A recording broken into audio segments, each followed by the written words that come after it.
አንተ ልጅ አሁንስ ካቅሜ በላይ ሆነ። ደግሞ ምን አደረግ? አንተ የማታደርገው እኮ ምንም ነገር የለም። ገና የአባቷን ስም ብትጠይቃት መመለስ የማትችል ልጅ ቀለበት ማድረግ ማለት ምን ማለት ነው? እናቴ ይህንን ነገር ቀድሞ ማወቅ የነበረብሽ አንቺ ነበርሽ። ባለመናገር ይቅርታ። ቆይ ፍላጎት ታምሜ የነበርኩበትን ጊዜ ድጋሚ እንዲኖረው ነው? ምናልባት አዎ። ምክንያቱም እኔ ህመምን ደጋግሞ መታመም ለምጄዋለሁ። ሁሉም ሰው እንዲሰማው ያንን እፈልጋለሁ። ስሚ፣ ዛሬ ደስታ ይቀም ምንም እንድትይኝ አልፈልግም። ልጅቷ አትሆነ ባሮክ። ድሮ ቀረ እኮ በቤተሰብ ምርጫ ማግባት። አሁን ላይ በራሳችን ሞክረን ራሱ ይሆንልናል። ይህንን ነገር ወንድም አውቋል? ወይዘሪት ቤሌ ነገርኩሽ እኮ አቶ ባሮክ ቀለበት ሊያስርልሽ ዝግጅት ላይ ነው።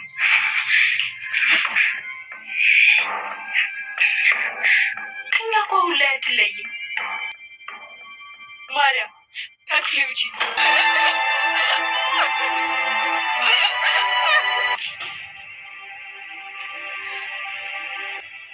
የኔ ቆንጆ ምን ሆንሽብኝ?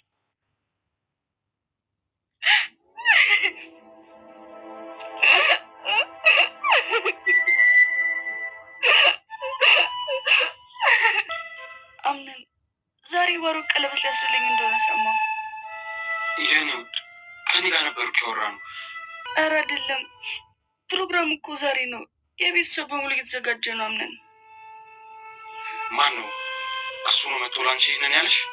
አይደለም፣ እኔ እንደማላውቅ ነው እሱ የሚያውቀው። ማርያነት የነገረችኝ።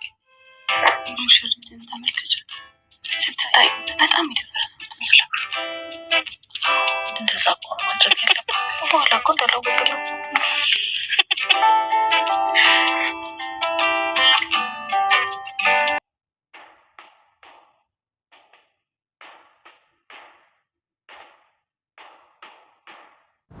ባለፈው ክፍል ላይ በጣም ብዙ ነገሮችን አይተን ነበር። ከዚህ መካከል ላይ የአምነን ወንድም የሆነው ባሮክና እንዲሁም ደግሞ ቤለን የፍቅር ግንኙነት ከጀመሩበት ጊዜ ጀምሮ አሁን ላይ ወደ ፈተና እየገባች መምጣቷን ቤለንን አይተን ነበር።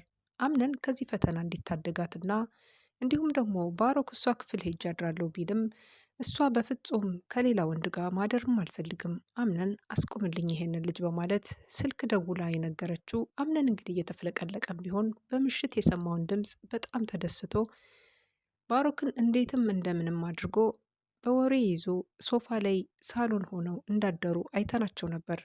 የዛን ቀን እንግዲህ ሌሊቱ በዛ አይነት ሁኔታ ቢነጋም ጠዋት ለቁርስ ማዕድ ላይ በጣም ብዙ ነገሮች ተወሩ። አምነን አለመምጣቱና እንዲሁም ደግሞ አምነን በጠዋት መሄዱን መውጣቱን ከቁርስ ማዕዱ ላይ ያልተገኘበት ምክንያት ይሄ ቢሆንም ግን ሌላም ችግሮች ይዛ መጣች።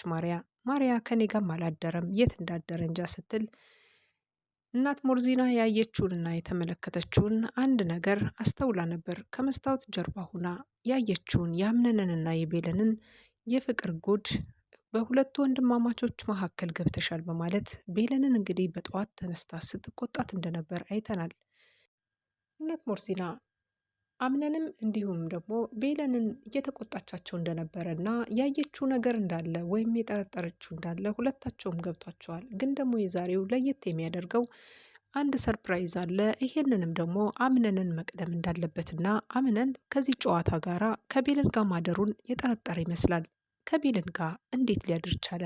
እኔን እንዴት አድርጎ ሶፋ ላይ ጥሎኝ ይገባል? በማለት ማርያ እንግዲህ በአሁኑ ሰዓት ላይ እጅግ በጣም ደስተኛ ነች። ምክንያቱም ሰርጉን ወይም ደግሞ ድግስ የተባለችዋን ቀለል ያለች የቤተሰብ ድግስ ቤተሰቡን ሰብሰብ አድርጎ ቀለበት ሊያደርግላት እንደሆነ አንደኛው የሴራው መጠንሰሻ ወይም ደግሞ ሴራውን የማስቀደሚያው ዘዴ ቤለን እንደሆነች አድርጎ ያሰበው ባሮክ በአሁኑ ሰዓት እንግዲህ ነገሮቹ የተሳኩለት ይመስላል። በእጇ ላይ ቀለበቶችን ሊያጠልቅ ትንሽ ደቂቃዎች፣ ሰከንዶች ብቻ ናቸው የቀሩት። ታገቢኛለሽ ወይ ብሎም አይደለም ያላት፣ ቀጥታ ቀለበቱን ሊያደርግ እጇን እንድትሰጠው ግበርከክ ብሎ ሲያዛት ነበረ። እሷም በፍርሃትና በድንጋጤ አንዴ ወደ እናት ዛህራ፣ አንድ ጊዜ ወደ ሌሎቹ፣ አንዴ ወደ አምነን በአይኗ በአንደበቷ በሁሉ ነገር ስታወራ ነበር። በጭንቀት መንፈስ ውስጥ ሆና የሚታየው ስሜት አምነን ላይ የሚታየው ስሜት የተለየ ነው። ባሮክ ይህን ሁሉ ነገር ያውቃል። ከአምነን ጋር እሽቅድድምና ጨዋታ እንዲሁም ደግሞ ቤተሰቦች ይበድለውኛል፣ በተለይ እናቴ ደብቃኛለች። ከወንድሜ እኩል ኑሮኝ ሁሉን ነገር በራስ መተማመን ኖሮኝ እንዳድግ አልተደረግኩም። ከሰው ጀርባ ሁኜ እንድኖር ተደርጊያለሁ። ሰው ሲመጣ ወደ ጓሮ ሂድ እየተባልኩ አድጊያለሁ በማለት ዛሬ አምነንን ሊበቀል እዚህ ቤት ቢገባም በአሁኑ ሰዓት ላይ ግን አምነን እንዴት አድርጎ ይሄን ቀን ያልፈ ይሆን? ማርያን ሊያገባ እንግዲህ ዝግጅት ላይ የነበረ የሚመስለው ሁኔታ አሁን ላይ ሁሉ ነገር ድባቡ እየተቀየረ መጥቷል። ማርያ እንግዲህ እንደምናውቀው ከአምነን አልጋ ላይ ቁጭ ብላ ሌሊቱን አዳሯን ብትጠብቀውም አምነን ግን ሊመጣ አልቻለም። በስተመጨረሻም ተኝታ ነበረ። ማርያ እንግዲህ ይሄንን ነገር በጠዋት ተነስታ ለእናቷ ወይም ደግሞ ለአያት ሴማ ስትናገር ነበር። ለአያቷ ሴማ ስትነግራቸው አምነን ወደ ክፍል እንዳልመጣና ለሱ ግድ እንደሌለው ስትነግራቸው ነበረ። በዛ ሰዓት ላይ እንግዲህ ይሄንን ነገር ስትነግራቸው ተይ ተረጂው ስራ ሆኖ ነው አልተመቸ ሆኖ ነው ከዚህ በኋላ ያስተካክላል በማለት እሳቸውም እንግዲህ ልጆቹን ሊያግባቡ ሲሞክሩ እያየን ነበረ። በተረፈ አሁን ላይ ማርያ የተደረገው ያለውን ነገር በጣም በደስተኝነት እየተቀበለች ነው። ምክንያቱም በነፃነት ያለምንም ተቀናቃኝነት አምነን የእሷ ብቻ እንዲሆን ለማድረግ የምትፈልገው ሴራ ከባሮኪ የበለጠ እሷ እንደምትፈልግ የታወቀ ነው። ባሮኪ ግን የሚፈልገው የነበረ አምነን እንዲናደድና እንዲቃጠል እንዲሁም ደግሞ የሱ የሆነውን ሁሉ ነገር አሳጥቼ እንዴት እንደሆነ ህመም፣ እንዴት እንደሆነ መታመም፣ እንዴት እንደሆነ ችግር ሁሉንም ነገር አሳየዋለሁ በማለት በወንድሙ ላይ ያቂሙበት ብዙ ነገሮችን ለማድረግ እንግዲህ ተፍ ተፍ እያለ ይገኛል ማለት ነው። ባሮክ እውነት ተሳክቶለት የእጆቿን ጣት ይዞ ቀለበት ሊያደርግላት ይሆን ወይስ አምነን አንደበቱን አሳምኖት በእርግጠኝነት ወንድነት ተሰምቶት ዛሬ ላይ የማንም ምንም አያገባውም፣ እኔ ያፈቀርኳትን ብቻ ነው ማግባት ያለብኝ፣ የኔ ፍቅር ሰው ማንም ጣቷ ላይ ቀለበት አያገባም ብሎ ፊት ለፊት ይጋፈጥ ይሆን? እናንተስ ምን ትላላችሁ? ምክንያቱም ይሄን ካላደረገ አምነን መቼም ቢሆን ከቤለን አጠገብ ላይደርስ ይችላል። ምክንያቱ ደግሞ ባሮክ የዘረጋውን መረብ አሁን ላይ በምንም አይነት ሁኔታ ዛሬ ካልተጨናገፈበት መቼም ቢሆን የሚያባራ አይደለም። ቤለንን ተጠቅሞ ብዙ ነገሮችን ሊያበላሽበትና በህይወቱ መስመሩ ላይ የገቡትን ሁሉ እንደሚያሳጣው በእርግጠኝነት ነው። ዛሬ ቤለንን ሊያጣት እንደማይገባ ትልቅ ነገር ማስተዋል ያለበት ቢኖር አምነን ይሄንን ነው። ቤለን በበኩሏ እየተማጸነችው ነው ባይኗ። ምክንያቱም ይሄን ነገር እሷም ጠንቅቃ አትፈልገውም። የምትፈልገው አንድና አንድ አምነንን ብቻ ነው። ግን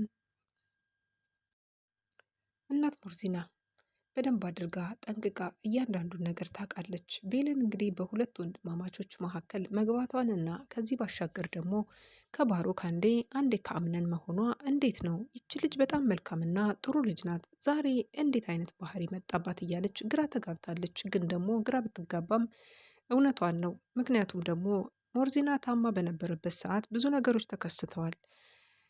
ከዚህ ቀደም ጄሪ የተባለችው የአምነን ሚስት የነበረችበት ሰዓት በስርቆት እንግዲህ አምነን እሷ ጋር እንደሚሄድ ተመልክተን ነበረ። ይሄ ሁሉ የሆነው እውነቱን አውጥቶ ባለመናገሩ ወይም ደግሞ እሱ ከራሱ ጋር ባልነበረበት በግልፍተኝነት የሚወስናቸው ውሳኔ ዛሬ ዋጋ እያስከፈላቸው ነው። የዛሬው ደግሞ በቤለን በኩል የመጣው ራስ ወዳድነት ወይም ደግሞ አምነንን ያስተምረዋል ያለችው ቅጣት የባሰ ጉድና የባሰ ታሪክ ውስጥ ከቷታል። ይህንን ታሪክና ጉድ እንዴት አድርጋ ትወጣ ይሆን? እንዴት አድርጋ ታልፈዋለች? ምክንያቱም ደግሞ በጣም ከባዱ ቀን አሁን ነው። በእጇ ላይ ቀለበት ሊጠልቅ ነው። እሷ ከማትወደውና ከማትፈልገው ሰው እሱን አስቀናለሁ ወይም ደግሞ አምነንን እቀጣለሁ ባለችበት መንገድ ልትወጣው ያልቻለችበት ትልቅ መከራና ስቃይ ከፊት ለፊቷ ተደቅኗል። እናት ሞርዚና የተናገረችው ነገር የአባቷን ስም እንኳን በደንብ አድርጋ መናገር የማትችለዋን ልጅ እንዴት ነው ቀለበት አድርግላታለሁ ብለህ የምትል? አንተ ልጅ ከኔም ከመስመር እየወጣህ ነው በማለት ብትቆጣውም እውነት ነው ላንች ባለመናገሬ እውነት ብለሻል፣ ቅን ቀድሜ መናገር ላንች ነበረብኝ እያለ ሲያፌዝባት ነበር። እናት ሞርዚና እንግዲህ በሁሉም ነገር ተጨንቃለች። አንደኛ ልጄ ነው ብላ ነው የተናገረች የአምነን ወንድም እንደሆነና ምንም ነገር ቢሆን ሁለታቸው ሊለያዩ እንደማይችሉ ቤተሰቦች እንደሆኑ ማንም የነገራቸው ስለሌለ አሁን ላይ እነዚህ ወንድማማቾች መጋደላቸው አይቀሬ ነው። ከመካከላቸው ገብተሽ ልታጋዲያቸው ነው በማለት ግራ ተጋብታለች። አሁን የእናት ሞርዚናና እንዲሁም ደግሞ የእናት ዛህራ በጣም አጣብቂኝ ውስጥ ገብተዋል። ምክንያቱም ዛህራም በጸሎት አግዝሻለሁ እንጂ ሌላ ምን ይደረጋል እያሉ እንባቸው እየተናነቃቸው እሷንም እየተመለከቷት ነበረ። ቤለን እንግዲህ ያለችበትን የስቃይ ወይም ደግሞ የመከራ ህይወት እንዴት አድርጋ ልታልፈው ትችላለች? ይሄ ቀን እንዴት እንዴትም ብላ እንዴት ሆኖ ሊያልፍላት ይችላል? እናንተስ ባሮክ ቀለበቱን ያርግላት ወይስ ደግሞ ያስቁማት የሚለውን ነገር በኮሜንት አስቀምጡልኝ።